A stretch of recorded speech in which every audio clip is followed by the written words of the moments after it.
Very warm welcome to all the aspirants for competitive exam in the field of pharmacy.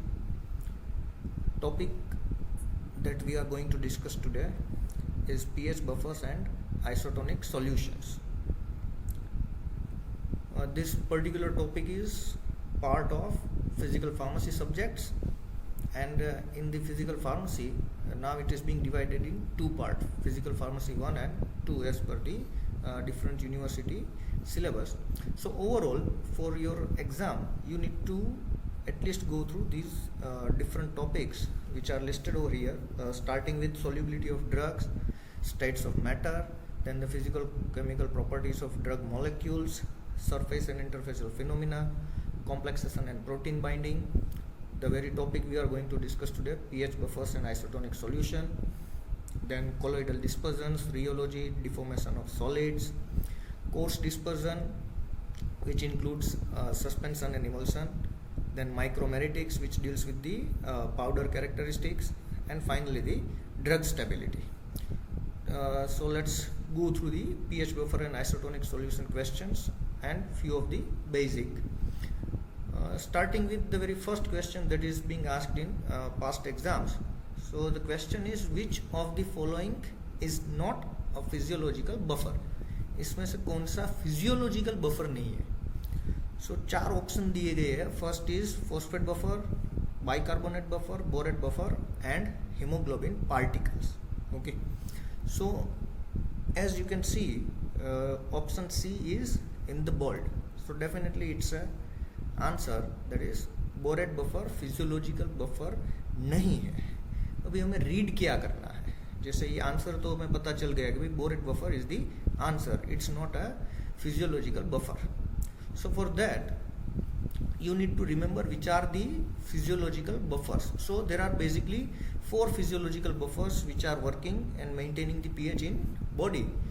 So the first is bicarbonate, then phosphate, hemoglobin and the protein systems. So physiological buffers are chemicals which are used by the body to prevent large changes in the pH of bodily fluid, right?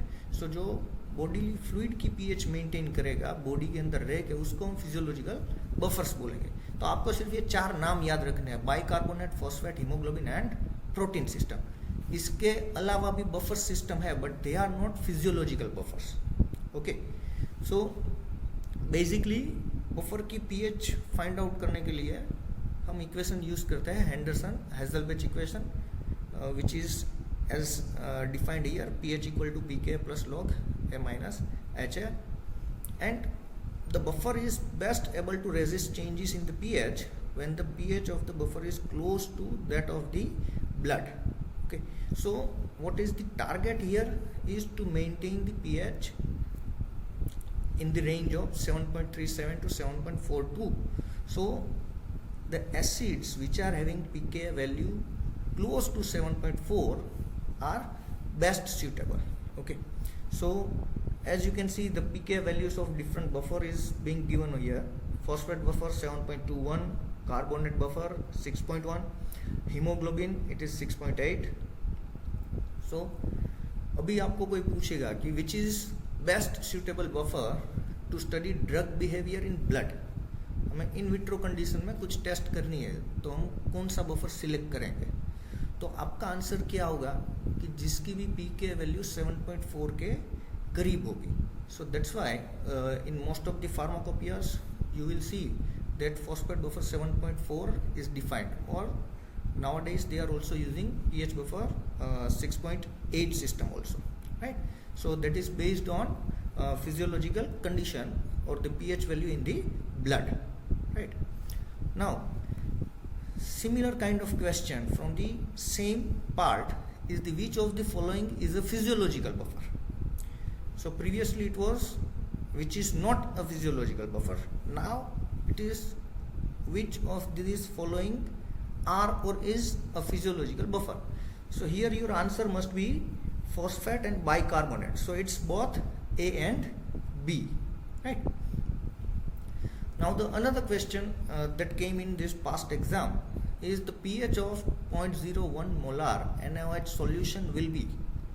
So here you need to calculate, right? So as you can see, out of this 4 option, C is again in bold, so definitely 12 is the answer. But how it is being derived? So what you need to remember is, first you need to find out that the substance which is being discussed in the question, whether it is an acid or a base. आपको पहले वो decide करना है, तय करना है कि भाई वो एसिड है या बेस है. So depending on that, you will be using the equation to calculate the pH afterwards. Okay.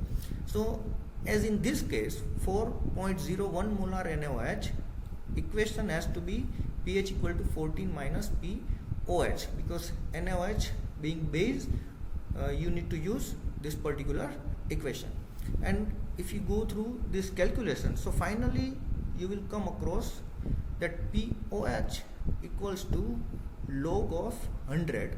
So definitely we know log of 100 is 2 and log of 10 is 1, right? So therefore, if the value of POH is 2, so pH equal to 14 minus 2, so your final answer is 12, right? So that's why C answer is the correct answer. Now let's assume that instead of NaOH, you are asked to calculate the pH of HCl, same way. So what you will do is, the equation you are going to use is pH equals to minus log of H plus ion concentration. So here it's 0.01, so log of 10 raised to minus 2, and the equation reduces to 2 log 10. So your final answer 2 multiplied by 1, that is the value of log 10. So here pH value in case of 0.01 normal HCl will be 2. So based on this equation, you could calculate for any given solution. What you need to do is, you need to just identify whether the given substance or the given solution is acid or base, and then definitely you could calculate. Then there is this another question which is from isotonicity part, is plant cell shrinks when it is kept in which type of solution, whether hypotonic, isotonic, hypertonic और pure water. तो आपको ये बताना है कि plant cell shrink हो रहा है. अगर श्रिंक हो रहा है मतलब कि उसके अंदर से जो भी लिक्विड मटेरियल है, इट इज गोइंग आउट. तो वो बाहर का जो मटेरियल है उसको डाइल्यूट करने के लिए जा रहा है, बाहर के सॉल्यूशन को डाइल्यूट कर रहा है. मतलब कि यहाँ पे कॉन्सेंट्रेशन अंदर कम है सेल में, बाहर ज्यादा है. That means it is in the hypertonic solution. So यहाँ पे आपका आंसर आएगा hypertonic solution.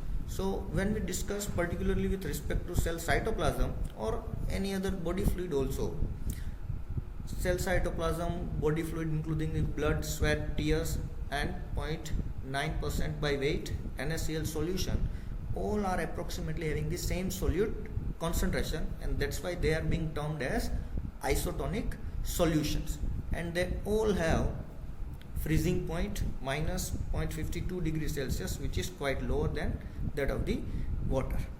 Now solutions that contain lower concentration of solute than the cytoplasm are said to be hypotonic solution. See, this particular case we are discussing with respect to cell cytoplasm, so that's why we took the example of same to define what are these hypotonic solutions. So what happens is, जब भी हम वो cell को hypotonic solution में रखेंगे तो यहाँ पे क्या होगा, वाटर डिफ्यूज सेल के अंदर होगा, तो सेल की साइज बढ़ेगी, वो स्वेल होगा, एक लिमिट तक वो स्वेल हो पाएगा, उसके बाद definitely it is going to explode, and that phenomena is called the lysis.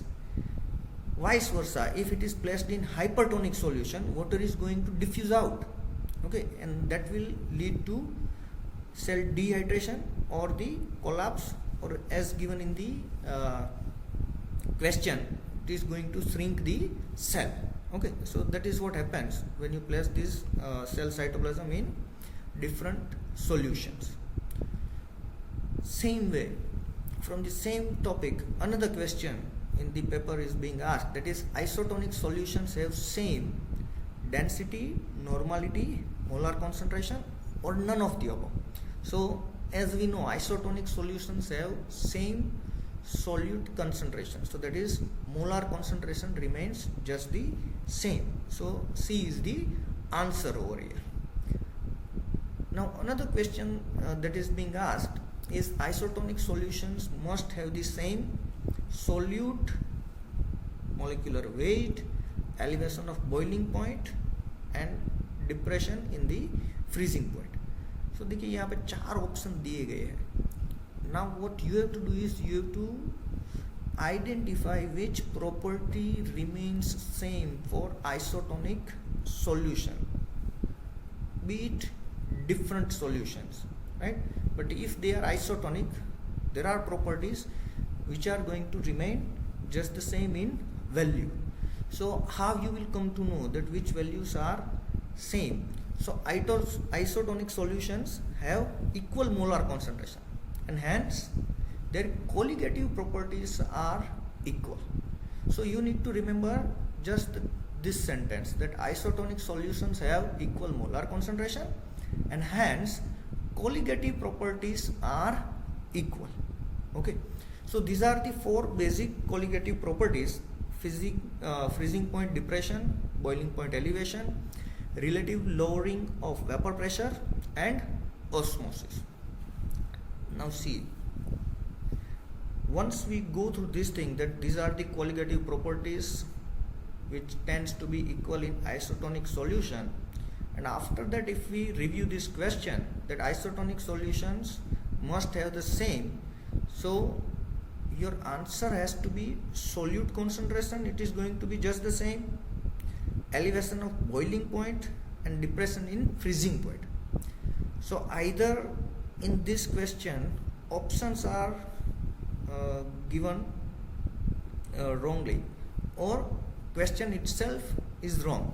Actually the question should be isotonic solutions must have the same except, then your answer could be molecular weight, because solute, elevation of boiling point and depression in freezing point being colligative properties as listed here, they are going to remain same. Okay, so your answer has to be molecular weight if it is asked except. तो देखिए यहाँ पे क्या हुआ कि question में थोड़ी ambiguity है.